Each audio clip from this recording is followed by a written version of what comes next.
Hello traders, great to be with you. Trading with Bill. My name is William Gilday. It's great to be with you, and you can always contact me and come visit my site at tradingwithbill.com. Got a pretty interesting day today. Going to look at a couple of, we're going to look at an options chart that we entered today, and we're going to look at a couple of Forex charts. So before we get to that, let me tell you that we are coming to you live from Pattaya, Thailand. We're about coming up on 2 hours into the London Open. So it is coming on 4 p.m. Thailand time. And, well, let me introduce myself to you. Like I said, my name is William Gilday, but they do call me Bill. Traders, I started trading Forex and options in 2006. Actually, I started Forex in 2006. I didn't start options until just 2 years ago. But I've been trading Forex since 2006, and in 2008, I retired from a wonderful 27-year career in fire rescue department out of the great state of Florida, and came to Thailand 9 days later to celebrate my 27-year career. And I was only supposed to be here 3 months. Well, I'm still here, and it's 2015. Just great place to retire. It's really nice. I love Asia. Having a great time. Good time frames to trade. You know, I did 2 years in the United States, trading all night long. So I know what that's like. For those of you, I do feel for you. Wish you can come to Asia. I basically trade like a normal workday. I do get breaks, but I do start early. I'm usually at my charts by 7 a.m. I'm up at 6, and I don't finish till almost 11 p.m. And I'm looking at fundamentals, and I'm looking at charts, and I'm looking at technicals. And I'm just looking for opportunities and probabilities that are on my side where the trade will become successful. And that's the whole point of the whole thing, right? We want to make money, right? We're out here to make money. You know, as much as I love doing the videos and I love interacting with traders and talking to traders and all that stuff, we're out here to make money, and that's what we're here for. So that's just a little bit about myself. Let's get the legal stuff out of the way real quick. Forex and options trading has a large potential rewards, but also a large potential of risk. You must be aware of the risks and be willing to accept them in order to invest in the Forex markets. Traders, most importantly, please do not trade with money you cannot afford to lose. Traders, always remember that past performance of any trading system or methodology is not necessarily indicative of future results. All right, that's the legal stuff. Let's talk about our commentary. It has been a wild one. China is in it's in a roller coaster. It's like in a typhoon right now. It's just like all over the place. I think yesterday was like they were worse in, like, I don't know, 10 years or something like that. I don't know. China's markets are just absolutely crazy. They injected stimulus today. This morning, well, my morning in Asia, anyhow, in Asia, they were down 5% on their market already today. So, you know, last I checked, they regained some of it, and they're back up to 2.5, only negative 2.5. So they're trying to regain before their markets close. But their markets are closed at this point right now, and I don't have that in front of me, so I can't give you what they closed at. But very interesting that this has happened, and, you know, I keep saying that we're macro traders. We're not micro traders. We're macro traders. We trade the globe, and you know, you're not going to be able to convince me that this situation with China is not affecting our trading. You know, if you look at the charts and you look at the price action, some of these charts are just all over the place. I mean, one day they're up, the next day they're down, and I'm not talking about only up 10, 20 pips. I'm talking about like 80 and 90 pips, 100 pips. There's no consistency on most of them, and they're just all over the place. And you just have to trade what's in front of you. So anyhow, I want to bring up a slide here. I want to read it to you. I know it's going to take a little bit longer than usual, but this is what I woke up to this morning when I opened my Trade the News, which is my news feed, and you can check it out at tradethenews.com. No, I don't get paid for advertising for them, but I have been using them since 2007 or 2008, sometime in that area. I started using Trade the News, and it is a paid-for service, so I do pay for it. So this is what I woke up to today, and this is because I don't trade New York, I only trade the first 2 hours of New York at the most, because that brings me to 11 p.m. my time, so it's pretty late in the day for me. But here it is. U.S. indices moved lower for the 5th straight session while money found its way to relative safety of the U.S. Treasury market. The 10-year slipped below 2.25%. The risk-off sentiment was largely driven once again by the aggressive selling in the Chinese stock market, along with continued decline in key commodities. Chinese press reports indicated that the officials remain active in stabilizing the stock markets, and they may even increase state buying through China Finance Corp. Next, WTI crude, that's oil, and copper fell another 1% despite some selling in the US dollar. Gold prices bounced 1% back towards the 1100 price area. And you can see the rest of it. It just shows you basically how the markets closed at the close of yesterday's market. So pretty interesting stuff. I do think, China is making an impact in our trading, and so we just need to listen to it and be aware of it. And listen, we need this stuff. We need news, we need data. That's what it's all about. Because if we don't have data, we don't have wobbleheads speaking on microphones, and we don't have this stuff, price doesn't move. And if price doesn't move, we don't make no money. So this is okay. We'll deal with it, and we'll just get through it. But at least we know why the charts look the way they do. Well, first today, we're going to look at an options chart. I entered this trade today. This is a FedEx Corporation, as you all know, FedEx.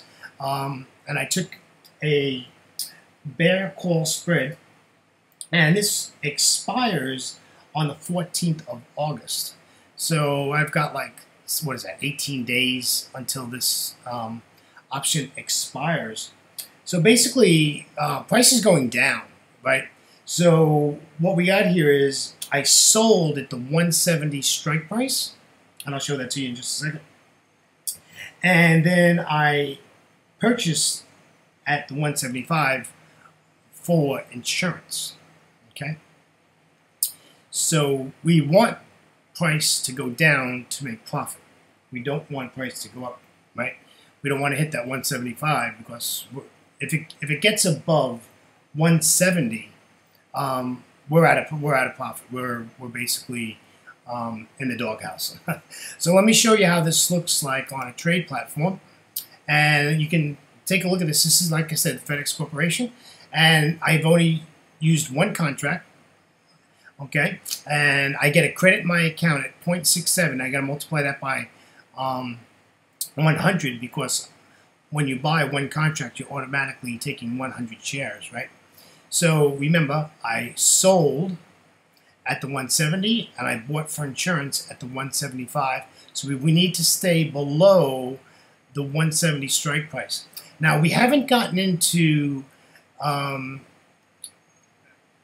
deltas and all that stuff yet.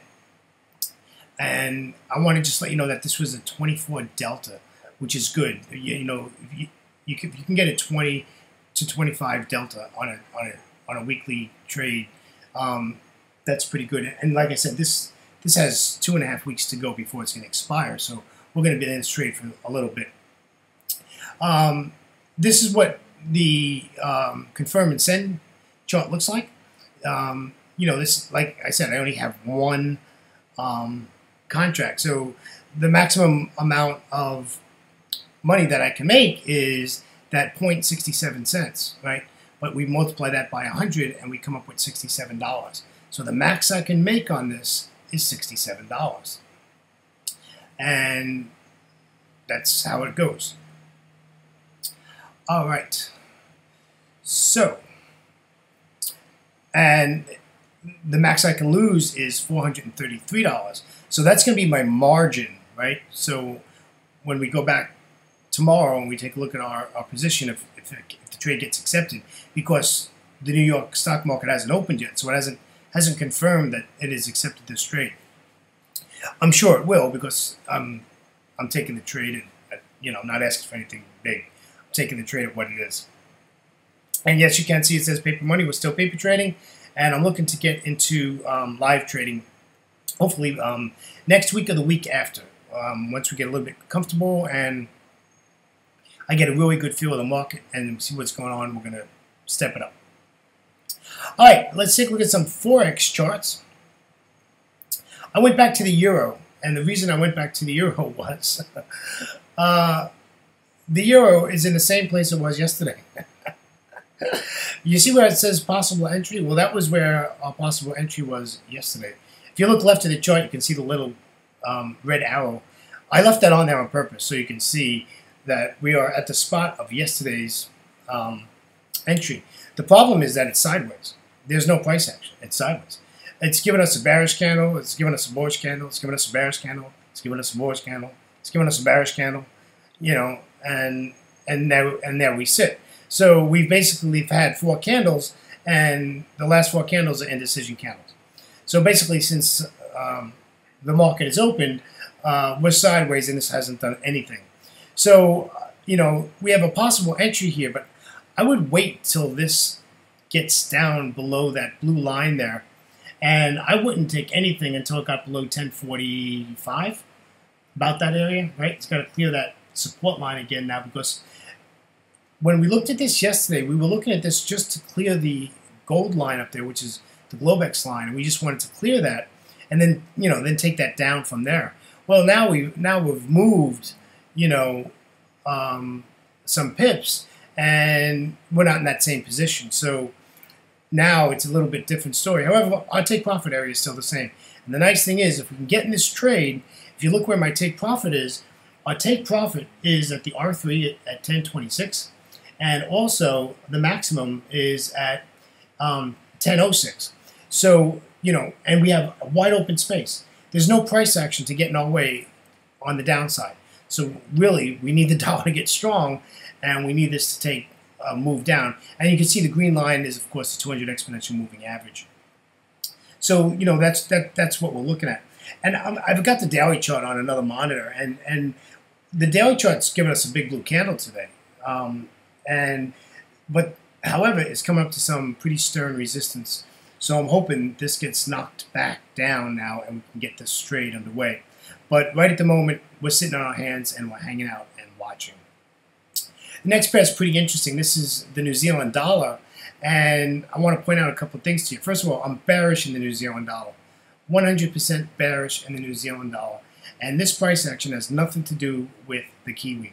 This is all about the dollar. The dollar has been weak, right? The dollar is weak because of this China situation.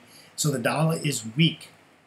And what we're finding is that a lot of these pairs have reversed their trends here. Now, this is not a change of trend at all. Absolutely at all. Again, this is another one that is sitting at support on the daily and coming up to resistance. And I think I was on the wrong one. Let's make sure we're on the right one here. Yeah, the daily is coming up to, I'm on the euro. I'm sorry about that, traders. The euro is coming up to resistance at 1.1176, 1175. So I expect this to bounce back to the downside. But this is all about the dollar, right? So we're in this, I marked this resistance triangle here. Look at all these wicks, right? This is really, really nasty stuff. So let's get below that. And at that 0.0665, let's get in this and we'll sell it from there. And then I'm looking to take this down. Now, this is not going to be an easy road down. We've got a Globex gold line there at 0.6640, right? And, but I want to take profit at 66.15. So, but we've got some areas where we might get a bump in the road at 66.27, but we're going to be, break even plus. So the trades are okay, but this is all about the dollar. This is not about the Kiwi all of a sudden got strong, right? No. It's the dollar that's running this chart, okay? If you look at the daily on the New Zealand dollar, you'll understand what I'm saying. It's pretty clear and evident. So we just need the dollar to give us a little bit of strength, and we're back on our way to happiness. All right, traders. On behalf of myself, William Gilday, and yes, they do call me Bill, I thank you for joining me for another great day today in the trading world. Enjoy the London session, and of course, enjoy New York. I love trading the New York Open. It's a lot of fun. It's exciting. And traders, come visit my website at tradingwithbill.com. And if you would subscribe to my YouTube channel, not that I want the $200 when I get 16 million people, but it's nice to see that people are watching videos, and this gets sent, of course, to your email box every day I put up a video. And 99% of the time, I do put out a video. I really, really try to get a video out every day. Okay, traders, take care, have a great day, and always remember to trade smart and not hard. Till tomorrow, traders, take care. Bye-bye.